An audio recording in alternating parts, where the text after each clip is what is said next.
How's it going on, ladies and gentlemen, boys and girls and everybody else out there? How's it going? This is the Multi-Battle Association, excuse me. And it is your Week 9 review, Week 10 preview. Sorry this is going up a day late, but, you know, things happen, complications, obviously. And I was really holding out hope for one team, but things did not end the way that I thought they would. Anyways, I have Tori here. Hey. And, yeah, we're gonna get started, and, playoff things are actually shaking up, which is actually a surprise, coming from my league, of course. But yeah, go ahead and start with the first match. Essex winning over SubZero with a 2-0, and this was just blow for blow, quite literally. There was no real let-up in this match, and then, you know, things happened towards the end. The Essex brought the Latios, Tapu Lele, Mega Gallade, Mew, Slowbro, and Azelf, while SubZero brought the Naganadel, Salamence, Mega Garchomp, Zygarde, Haxorus, and Kyurem Black. All I can really say is Scarf Lele basically could win this match by itself, given some needed support, and that's basically how this kind of went, with Latios coming in to clean up afterwards. We saw Explosion Azelf in this battle. We saw, obviously, Mega Gallade coming in and kill the Kyurem, and everything else just kind of, you know, it was just happened. For the most part, it was definitely a match where it could have gone either way, but once the Lele came out, it was obviously Scarf. That's when everything kind of just fell apart, unfortunately for SubZero, which is unfortunate, you know, it really is, but hey, things happen. And it was just a really good game between these two teams, you know. One was on a red hot winning streak, one was just trying to keep, you know, that #1 seed hope alive. But they both still have hope for the #1 seed still. But still a great game regardless. I definitely recommend watching this match. Like a lot of Essex's matches are usually just high octane, just go for the kill, and that's all it is. You know, chase a bag, don't worry about what I'm doing, basically. And that's basically how the Eagleville won this match. Congratulations to him. Not really much to talk about. You guys got to really watch this match because it is just really, it's just a good, quick match. Moving on, though, we have Baltimore being the Garden City Golems, and oh my lord, man. You know, there are times where I tell somebody, hey, here's how you can win. And then this happens. Anyways, Baltimore bringing the Mega Scizor, Heracross, Araquanid, Yan Mega Combi, and Fortress, but really only brought the Scizor, the Heracross, and the Araquanid. And then Garden City brought the Tyrantrum, Macargo, Nihilego, Tyrantrum, Minior, and Mega Diancie. Scizor got set up, and that was it. Quite literally, that was it. And you know, usually I don't go ahead and roast somebody, but I gotta roast you. But I'm kidding, Pantros. Pantros obviously tried his hardest to avoid getting set up by Mega Scizor, but in the end, it just didn't work out. I definitely think that I think Tyranitar died early, or something died early, and it just did not work out. Seeing as though a lot of his team is more or less setups and then sweep, it was very obvious that all Tep needed to do was actually set up and just re-sweep him back, and having that item clause definitely affected this team, because obviously he couldn't have more than one Focus Sash Mon or anything else, so he definitely lost out on that. And this game definitely was definitely something to watch. For the most part, I definitely think Banjos could have easily won this match, but it was just more or less up to how the Scizor was being played, and it obviously was not, I won't say it wasn't played correctly, but it was definitely more or less the best win con Baltimore had, and Tep used it to his advantage. Congratulations to Baltimore for the 4 victory. Not a lot to say here, it was just Mega Scizor, the sweeping Pokemon. And now I move on to, well, the surprise of the week. I don't want to read this, but Team Free Slurpees with the 1-0 victory over the Galaxies Galvantulas. Yes, you're reading this correctly. Basically, it's the result you see on screen. Blue brought the Heatran, and then, no, I'm kidding. And the Lone Duck Trio, Skarmory, Jirachi, Ferrothorn, and Empoleon, while Galaxies brought the Excadrill, Palisand, Hippowdon, and then Mega Camera, Crocodile, and then Nidoking. I always say someone's gonna kill the Excadrill, and it just happened again. I think, for the first or second time. And it was Team Free Slurpees, and good lord have mercy. No, this is the first time this happened, right? I think so, yeah. Unless, no, because Grizzy beat them, but he didn't... He didn't bring... Yeah, he didn't bring Excadrill in. So this is the first death. a historical moment. I'm kidding, obviously. I like to see people succeed rather than plot their downfall. But obviously, a bunch of switch outs kept happening. Heatran kept obtaining the kills based on switch outs and everything else. And at the end of the day, Heatran got all 6 of the kills. I think that this was an easy game for Galaxies. I'm not gonna lie. It was more or less how it was played. And I also will say, and this is just a spoiler alert, we did record a Showdown Live, me, Cruel, and some other people, and he wasn't having the best luck then, and then this happened, so I feel like that kind of luck, that bad juju kind of carried on to this, so I'll just lay it on myself here, my B, but no, seriously, still, I think this was an easy game, but just wasn't played correctly and not played well, and that's really all you can really chalk it up to. I mean, Blue wasn't having the greatest time either during this match, but then he still managed to pull out a victory, so there's definitely something different about Blue, or something that, you know, things just worked out a different way. And believe me, I'll say this out front, no one was expecting Blue to win this match, and he still did. So congratulations to him. So we move on to the last 3 matches, of course. And this one is Eagleville versus JoeDoe. Tori, take it away. Oh yes. Eagleville getting that 4-0 victory against JoeDoe. Eagleville bringing the Incineroar, Greninja, Drapion, Hydreigon, Alolan Persian, and Malamar. JoeDoe bringing the Blacephalon, Aegislash. Yes? Sorry, brain just like had a moment. Mimikyu, Frostlass, Jellicent, and Gengar. Basically, Eagleville had Dark's number the entire time. Like, first turn, getting the parting shots on the Gengar, allowing Eagleville to switch in safely, not actually getting killed by the Focus Blast. And then Eagleville bringing in the Drapion. Drapion having Whirlwind was definitely a crucial part of this game, preventing JoeDoe from setting up at all.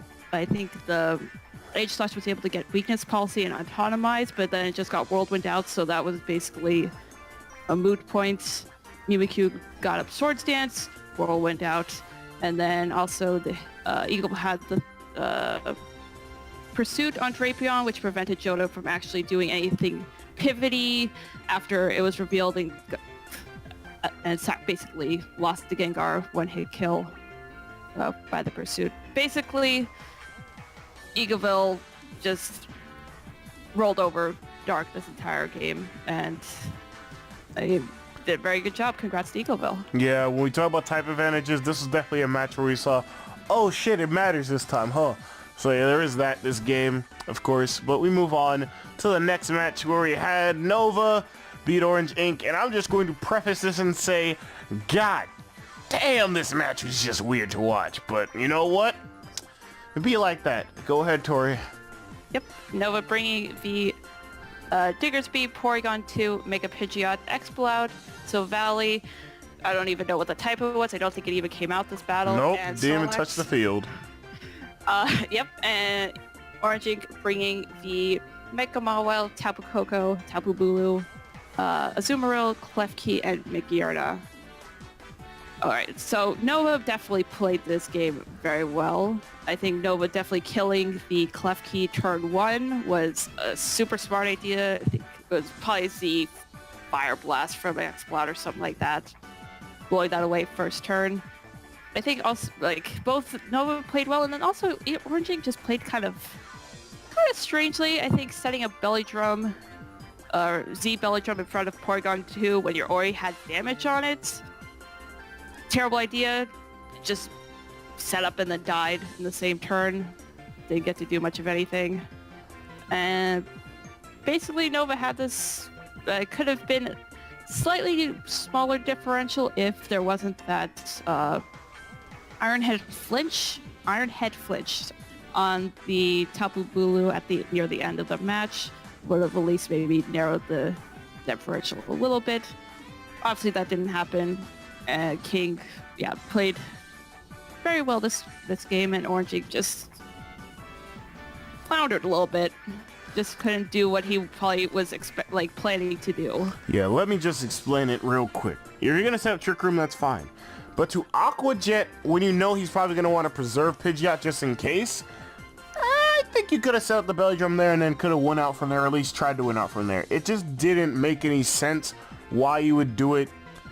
When we already know that King wants to get that killed, right? You try the superpower, didn't really work out, so then you set up. And I mean, to me personally, I thought that was a really bad decision on your part. Tag 1-to-1, just a really bad decision. I think you should have done it instead of Aqua Jetting, because he's going to want to preserve it. He's going to U-turn off of you. Like, he didn't really have any options. He didn't want it dead, because then he doesn't really have a reliable way of getting rid of Bulu, right? And then, as well, it's still a really good mon with Heat Wave, too. So, he still primarily needed it even then. Even then, he could use it for just, like, roosting purposes if Mawil's going to try and Sucker Punch it later on in the match. But that didn't happen, of course. Main point, this could have been played a lot better, and Orange Ink could have had this game, but it's unfortunate they lost. And yeah, congratulations to Nova for their victory. And we move on. Twinleaf won by forfeit, and as you guys know, 3 forfeits equals a drop coach. So unfortunately, Charlotte will be dropped, and well, we'll talk about it in a minute, who the new coach is, new team, and made one switch, but we'll talk about that later.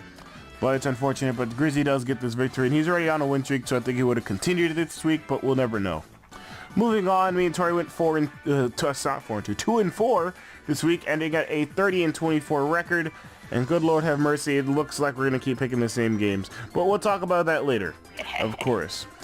Tori's just, Tori's a good, cool person.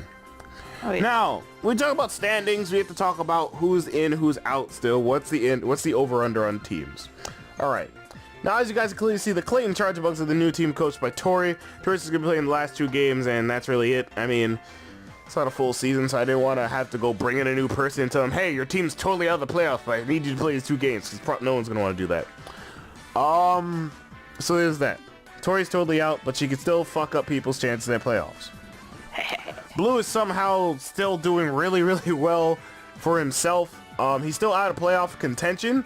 There is that, but still, he can still fuck up people's chances for playoffs too, or even just make it worse for them.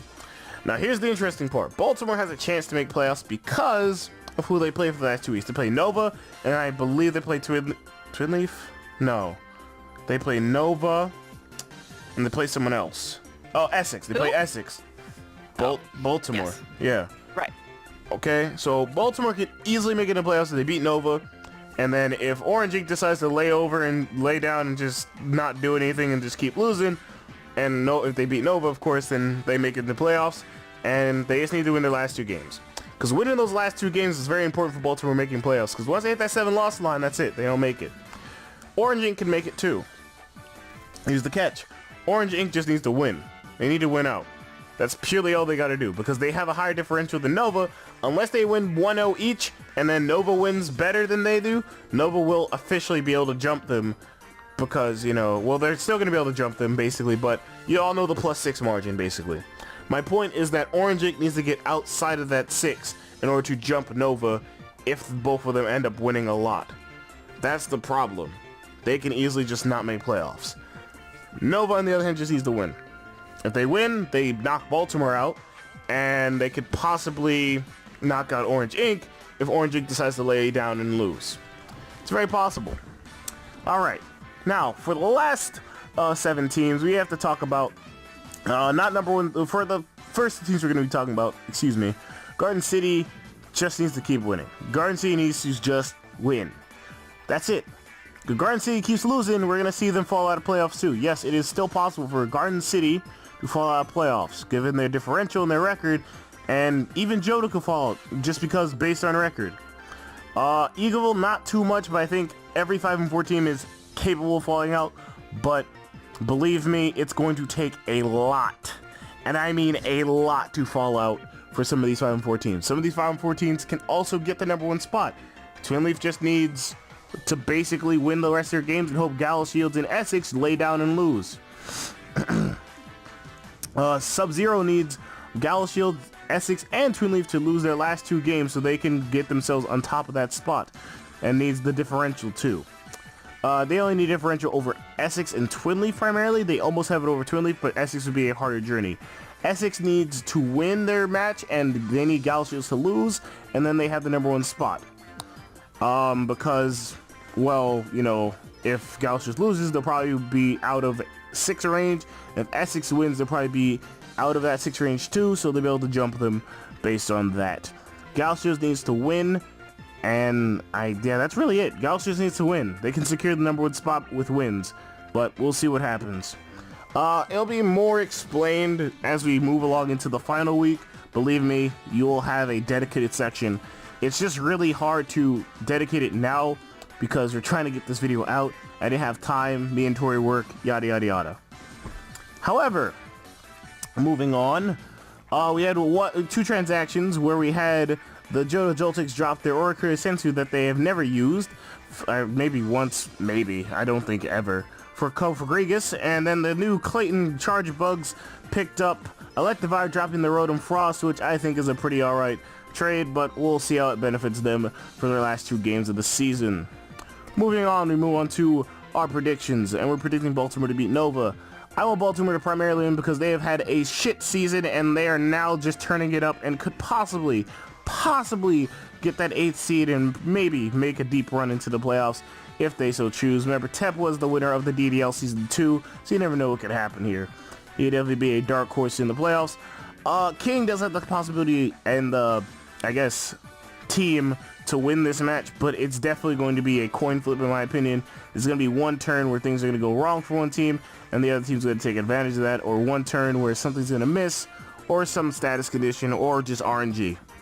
I definitely think that's how this match is going to play out, because these 2 teams have had RNG be in their favor and then also not be in their favor, or they have just gotten straight up swept, or forgot to bring a Pokemon to a match to win a match, etc, etc. Baltimore wins, but it'll be a very close game. Tori? Yeah, I think both teams, though they're like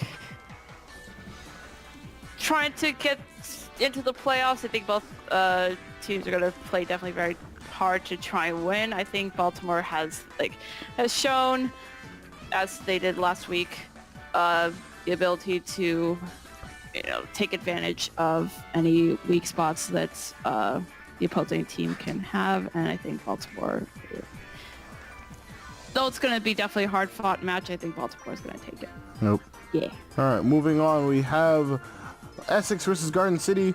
I don't want to put down Pantros, but Pantros needs to prove himself again. He did it the last time I said that, but Pantros, prove yourself again. You should be able to win this match, but Essex definitely has it. Why? Essex really wants the #1 spot, I can definitely tell. And they have the team to beat you. And that Mega Galade's just going to cleave through this team if you don't play it correctly.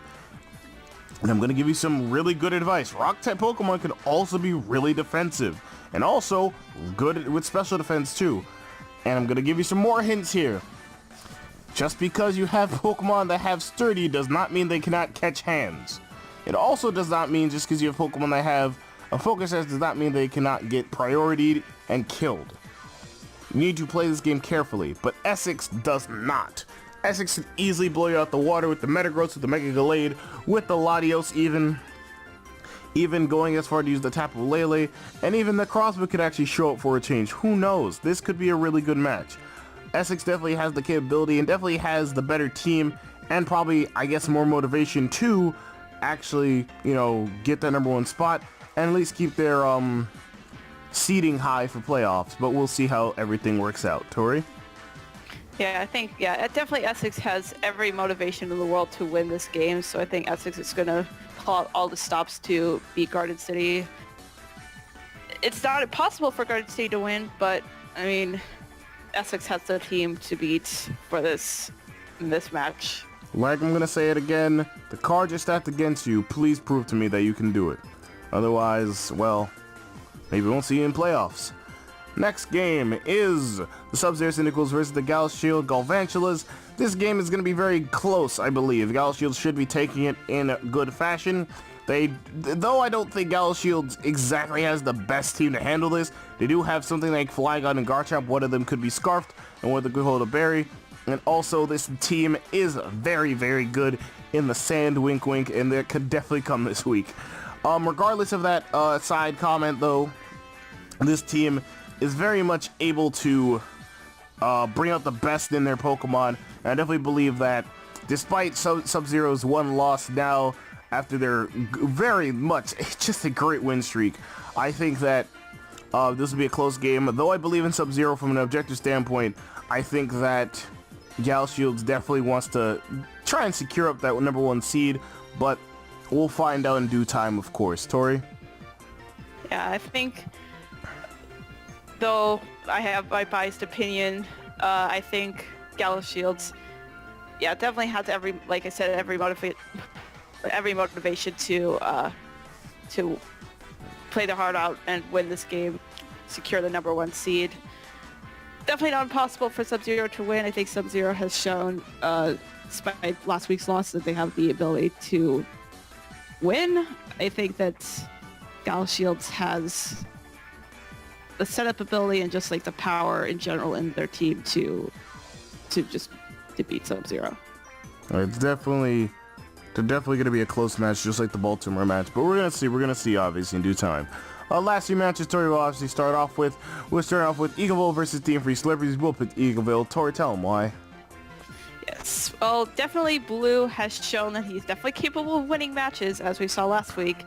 Jaden has shown a definitely more consistent battling strategy, and he also needs to just keep winning to stay in good playoff position or get in playoffs at all. I think Eagleville just has also in general a better team. You could see contrary Malamar, we could see intimidated Incineroar come to play. I just think that in general Eagleville just has more options. We saw the party shot Persian could come in and cripple something on Team Free Slurpee's team and set up something for Eagleville to just ruin Team Free words. Ruin Slurpee's day. But yeah, I think in general, I think Eagleville has this. No, I don't want to say in the bag because as I said before, Blue's definitely capable of winning. Jaden can definitely do it. I definitely agree with Tori in this case. Jaden could definitely pull this out, but Blue definitely has the ability to win. It's more about how he goes about it. He has the Mega Lucario, he has the Doublade, which you might not think. You're thinking still Avery. Why would he bring the Doublade? Well, think of it like this, right? If there's a contrary superpower Scarf to Malamar, what Pokemon resists that? Yeah, exactly. Now you feel stupid, right? My main point is that for a lot of reasons, this could easily be Blue's game if he plays it correctly. Blue definitely has showed us that he can at least get a victory, but 2 victories this season too. Most certainly I think that he can definitely secure the bag, but I think that Jaden is definitely going to try and play his heart out because he definitely wants to stay in playoff contention. If he wins, he gets in. He can't fall out of playoffs. A lot of these 5-4 teams just need a victory and they don't fall out, but Jaden definitely has one of the better possibilities, and definitely I think SubZero and Eagleville, and then also JoeDoe a little bit, have the best possibilities not falling out. But Jaden's shown, I guess, some of the most impressive play out of some of these 5-4 teams. So we're going to see if he can do it again this week. Moving on, we have JoeDoe versus Twinleaf, and good Lord have mercy before we start. I'm going to say it. This is my game of the week. Why? Well, 2 really good teams, and 2 teams that could easily just have a high playoff positioning based on the way they play. Tori, go ahead. Yes, I think definitely Twinleaf has been on a winning streak, and he's going to pull out all his stops to keep himself in good playoff position, stay in playoffs. I think, definitely going to pull out all the stops. I'll eat my hat if he doesn't bring Honchkrow, bring a Moxie Honchkrow. Definitely going to bring Vulcan Power, bring maybe Celesteela, Landorus, maybe bring Intimidate Gyarados against threats like, just in general, intimidate anything that could bring Stone Edge on JoeDoe's team. Basically, all I think Twinleaf has been on a streak, and he's going to keep that up. I think it's going to be a close game for sure, but I think Twinleaf is going to pull out all the stops. Yeah, definitely this is going to be a really close game. A lot of these games will be close because it's playoff time, it's crunch time. A lot of these teams want to win out. And Twinleaf, having that 3rd place is very crucial. And they could definitely keep it or keep, you know, a high position. It's more about if Grizzy plays correctly, he could easily win, but Dark could easily just be like, hey, I want a good play position too. Now, Grizzy has these 3 games he's won. He beat the top 2 teams, and he got the obviously the forfeit victory and everything else. So we could definitely see something happen here. It's not impossible for Grizzy to win, but it definitely has to be a dedicated, I guess, style of play. The come for Grizzy come this week and definitely be a bastard, given my experiences with it, and definitely people don't want to deal with it. But Grizzy definitely has the tools to beat this team, and I definitely think that this will be a close game. Though I want Dark to win just because, you know, me personally, getting above Grizzy and positioning would be nice. I definitely think Grizzy is definitely the person who will win this match. Last game of the week, of course, everybody, is Orange Ink versus the Clayton Charger Bugs. Now, obviously, despite Tori taking over this team, Tori still has a 1-8 record, and Tori, you could tell him how you feel about yourself in Pokemon. Yes. Listen. I have some faith in myself. I don't have that much faith in myself from an objective standpoint. I don't... I'll refer to myself in the third person. Clayton doesn't battle very often at all, and so and Orange Ink has clearly, you know, played most of the matches in this league. But I think Clayton's definitely going to try. I don't think they're going to succeed, but they're definitely going to try. Yeah. Yeah. See, it's more about like. Team-wise, this is not an impossible game for Clayton to win. It's a very easy game to win, though. The thing about Orange Ink is that they did not play to their best ability and probably overthought in the Nova matchup. And that's the issue. They need to stop overthinking. They need to really just dedicate time to just doing practice matches and really thinking about, hey, in this situation, what should I do here? In this situation, what should I do here? Should I switch? Should I set up? Because that's basically what happened with the Nova matchup. This could be a really easy match for them if they play it correctly. If not, Orange Ink will just fall apart and will not be able to make it to playoffs at this rate if they decide to lose. Clayton doesn't really have the battle experience and not really the best strategy going forward, but definitely can still pull this out because the team that they have, that they're granted, is a really strong team and can definitely be a force to be reckoned with. Stuff like Choice Scarf Magnezone, and having that Magnet Pull ability, killing off the Steel types, but maybe not bring it because those Steel types also kill it. And additionally, having the Electivire as a pickup is a really good Pokemon, even having Raikou, etc., etc. My main point, Orange Ink needs this victory. And I think they're going to sit down and be like, you know what, I want to win this game, but they're going to win this game. It won't be as close, but we'll see how everything goes. Anyways, guys, that's going to do it for our Week 9 review and Week 10 preview. Obviously, if you guys like this, give it a like and comment. Additionally, I hope you guys are enjoying the league at least.